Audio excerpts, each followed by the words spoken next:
میرے عزیزو، کسی بھی قوم کا سب سے جو قیمتی سرمایہ ہوتا ہے اس کی نوجوان نسل ہوتی ہے۔ ان کا بگڑ جانا ساری قوم کو تباہ کر دیتا، ان کا سدھر جانا ساری قوم کو ترقیات کے زینے تک پہنچاتا، بلکہ اوپر تک پہنچاتا۔ اور یہ عمر اللہ کے ہاں بھی ایسی ہے کہ اس کے بارے میں خاص طور پہ الگ سوال ہوگا۔ لا تزول قدم عبد، قیامت کے دن آدمی اپنی جگہ سے ہل نہیں سکے گا، حتی یسأل عن اربع، جب تک وہ 4 باتوں کا اللہ کو جواب نہیں دے گا۔ عن عمرہ فیما افناہ، زندگی کہاں خرچ کی، یہ پہلا سوال، زندگی کہاں خرچ کی، یہ اللہ کی طرف سے پہلا سوال۔ پھر دوسرا، وعن شبابہ فیما ابلاہ، جب زندگی کا سوال کیا تو جوانی تو اس میں آ گئی تھی، لیکن اللہ تعالیٰ جوانی کا سوال الگ فرمائیں گے کہ اپنی جوانی کو کہاں خرچ کیا تھا۔ تو زندگی کا یہ حصہ ہم گزار رہے ہیں، گزار چکے ہیں، آپ لوگ اب شروع کر رہے ہیں، اور اس کے بارے میں خاص سوال ہے۔ پھر عن مالہ من این اکتسبہ وفیما انفقہ، مال کے بارے میں 2 سوال ہیں، کمایا کہاں سے تھا، خرچ کہاں کیا تھا۔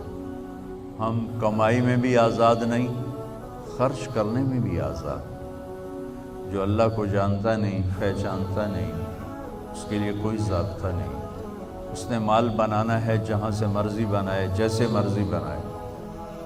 لیکن جس نے اللہ کو سامنے رکھ کے زندگی گزارنی ہے، وہ کمانے میں بھی پابند ہے، خرچ کرنے میں بھی پابند ہے۔ اور پھر سوال ہوگا عن علمہ ماذا عمل بہ، جو کچھ جانتے تھے اس پہ عمل کتنا کیا۔ یہ چاروں بڑے ہیبت ناک اور خوفناک سوال ہیں۔ تو میں بتا یہ رہا تھا کہ زندگی کا یہ حصہ بہت قیمتی ہے۔ اچھا، مجھے بیٹھے بیٹھے خیال آ رہا تھا، میں نے بھی 12 سال تو گزارے، پرائمری اپنے گاؤں میں کی، میٹرک سینٹرل ماڈل اسکول میں کیا، پھر F S C government college, پھر لاہور میں اللہ نے لاہور میں ہی رکھا، لاہور میں کیا۔ یہ ایسی محفلیں ہمیں نہیں ملتی تھی، نہ اس وقت اس کا رواج تھا۔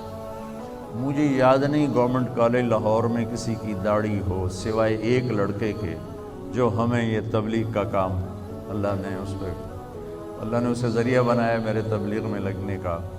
بس پورے کالج میں صرف ایک لڑکے کی داڑھی، اور ایک لڑکے کے سر پہ دوپٹہ نہیں ہوتا تھا۔ شاید کوئی ایک آدھ ہو، مجھے وہ بہت پرانی بات ہے، لیکن میری یادداشت میں مجھے اس کے علاوہ کوئی داڑھی والا نہیں تھا۔ اور اقبال ہاسٹل کے درمیان ایک لان تھا، ایسے لان، تو میں وہاں برآمدے میں کھڑے ہو کے دیکھتا تھا، 3 سے زیادہ لڑکے نماز پڑھنے والے کبھی نہیں میں نے دیکھی، وہ بھی انفرادی، ایک پرانی سی پھٹی ہوئی، مجھے یاد نہیں میں نے وہاں کوئی نماز نہیں پڑھی تھی، لیکن میں نے آنکھوں سے جو دیکھا 3-4 لڑکے نماز پڑھنے والے ہوتے تھے انفرادی طور پر۔ لیکن جہاں برائی کا گراف اوپر گیا ہے، اچھائی کا بھی اوپر جا رہا ہے۔ میں ابھی کینیڈا سے آ رہا ہوں، وہاں بھی بچوں نے کانفرنس کی تھی اسلامک، 15,000 اسٹوڈنٹس آئے ہوئے تھے ان کے اس کانفرنس میں، 15,000، اور آپ تو مفت بیٹھے ہو۔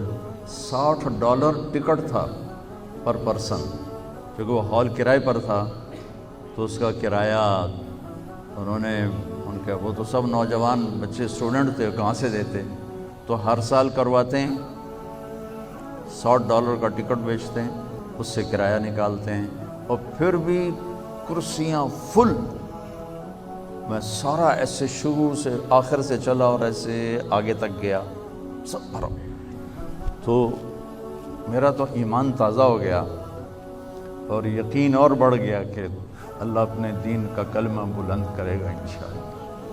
وَكَلِمَةُ اللَّهِ هِيَ الْعُلْيَا، اللہ کا کلمہ بلند ہو کے رہتا ہے، رات کتنے ہی لمبی ہو سورج ضرور نکلتا